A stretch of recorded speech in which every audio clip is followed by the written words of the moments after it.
공간, 장소, 지역을 한번 비교를 해볼게요. 공간은 정체성하고 별로 관계없어요. 장소는 인간 경험과 기억으로 부여되고요. 지역은 아무래도 공동체의 정체성입니다. 공간은 그 범위가 굉장히 추상적이기 때문에 무한되고, 장소는 구체적이고 인간하고 연결되어 있으면서, 지역은 약간 그 중간적 공간을 생각하면 됩니다. 그러니까 여러분들이 그냥 쉽게 생각하는 지역을 떠올려 보시면 돼요. 사회적 맥락으로는 공간은 조금 비사회적, 사회하고 별로 관계가 없는데, 장소는 개인적인 정서적인 그런 개인화된 정서화된 공간이라고 보시면 됩니다. 그리고 지역은 집합적이고 구조적입니다. 공간은 경계가 없고요. 그 다음에 장소는 유동적으로 경험에 따라서 경계가 바뀌고, 지역은 아무래도 좀 사회적인 협상에 의해서 정의되는 경우입니다. 이주 맥락에서 지역 개념을 살펴보면은, 이제 지역이 아까 제가 계속 변하는 개념이라고 했잖아요. 근데 그 이주가 그 지역의 변화에 있어서 굉장히 큰 역할을 합니다. 왜냐하면 그만큼 적은 수지만 나의 경계를 건드리면서 좀 상징적으로 나타나기 때문이에요. 근데 이제 이주가 왜 생겨났나 이렇게 보시면은, 항상 이제 개인의 결정보다는 자본의 이동이 먼저 시작했습니다. 그 다음에 근대 국가가 통치를 하기 위한 수단으로 이동을 많이 이용했고요. 그래서 이제 기업이 왜 이동이 자유로워졌냐면, 몸집이 작아졌어요. 기술이 발전하니까. 옛날만큼 그렇게 큰 공장을 필요로 하지 않는 거예요. 그러면서 거기에서 이 기업이 저기 가서 옮겼을 때 개인은 그 일자리를 가지고 싶어 하기도 하고, 그 일자리 때문에 나타나는 학교에 내 아이를 보내고 싶어 하기도 하고, 그래서 이제 이주를 하죠. 근데 지금 이제 점점 현대사회에서 임시적이고 반복되는 이동이 굉장히 증가하고 있어요. 개인들의 삶을 보면은 사실 동아와 초국적주의라는 게, 이렇게 내가 처음에 갔을 때는 초국적주의가 100이다가 점점점 90, 80 이렇게 되는 게 아니고, 직장에 가서는 이제 내가 이태리에 사는데, 직장에 가서는 거기 이탈리안 사람처럼 막 비슷한 옷을 입고 거기 같은 억양을 쓰고 하고 제스처도 비슷하게 하지만, 집에 돌아와서는 다시 자기의 페르소나가 달라지는 거죠. 자기는 다시 한국 사람이 되고 이럴 수도 있고, 나는 혼자 정말 거의 100% 프랑스인으로 살다가 그 한국에 있는 부모님하고 얘기할 때는 갑자기 나의 옛날 한국의 버릇이 나오면서 그렇게 될 수 있다는 거죠. 그러니까 굉장히 복합적이에요. 입체적이라는 뜻이죠.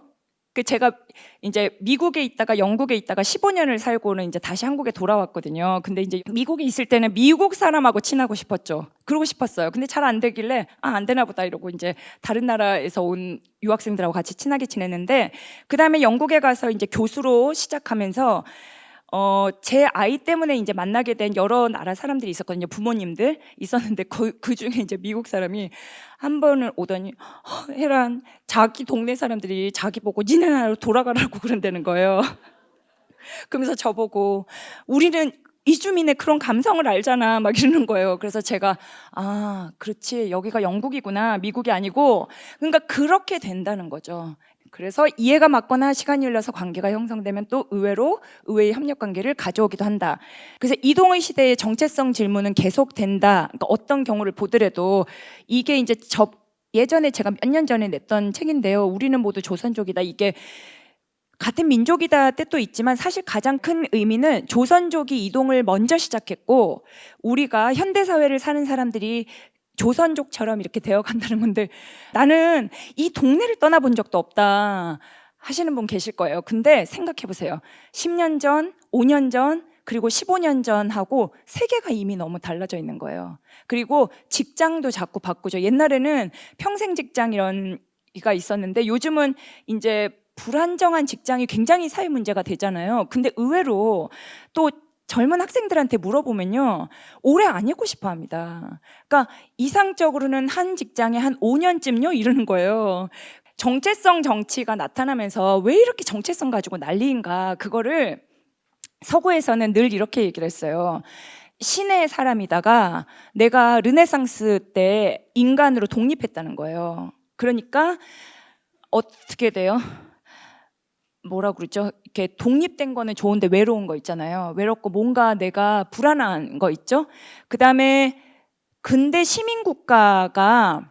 시민국가로서 이제는 시민으로서 시티즌으로서 살면서 개인 권리를 가지고 이렇게 했는데 다원주의가 점점 확산되고 이거는 이제 전 세계적인 얘긴데요. 그러니까 많은 학자들이 소위 후기 자본주의에 들어서는 그 국가에 대해서 충성심보다는 국가한테 내가 낸 세금만큼 서비스를 제공해라 이런 소비자의 형태로 변한다고 하거든요. 그러니까 사실 충성심이 바보 같은 게 아니라 자기 속한 지역이나 그 기관에 그런 충성심을 가지는 거는 굉장히 고귀한 것임에도 불구하고 그게 비웃는 게 되고 약간 이런 식으로 계산을 하는 게 좀 더 영리한 게 되는 거죠.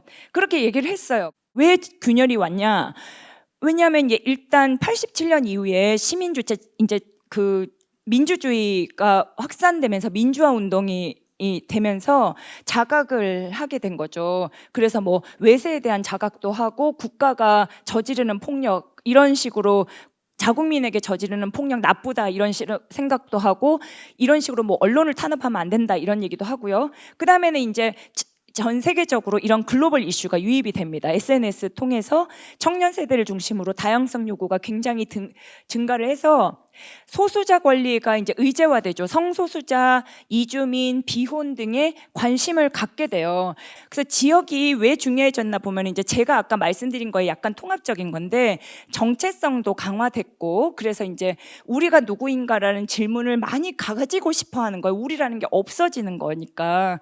그다음에 불평등이 심화가 되니까 더 내 지역에 이렇게 집착하고 글로벌화가 되는 반면 또 로컬화가 되니까 막 집착을 하는데 안타깝게도 이제 이런 뭐 슬로우 푸드 운동이라든지 굉장히 건전하고 좋은 운동이 많거든요. 몸에도 좋고 우리 몸을 건강하게 해주면서 정신도 건강하게 해주고 그런데 이게 좀 중첩되면서 정말 많이 나오는 거는 글쎄요 조금 이기적인 거를 중심으로 하는 진짜 이렇게 울타리를 치는 거 있죠. 그런 게 많아져서 그런 거에 대해서는 조금 이제 우리가 성찰하는 마음도 좀 필요하고요. 그다음에 환경과 지속 가능성 문제가 되니까 그러다 보니까 사실은 음식을 채소도 우리 지역에서 나는 걸 먹는 게 몸에 좋은 거구나라고 느끼게 되잖아요. 그죠? 옛날에는 내가 소비자로서 받는 시간만 생각했는데 그러고 정치적 분권 문제도 우리나라에서 계속 됐는데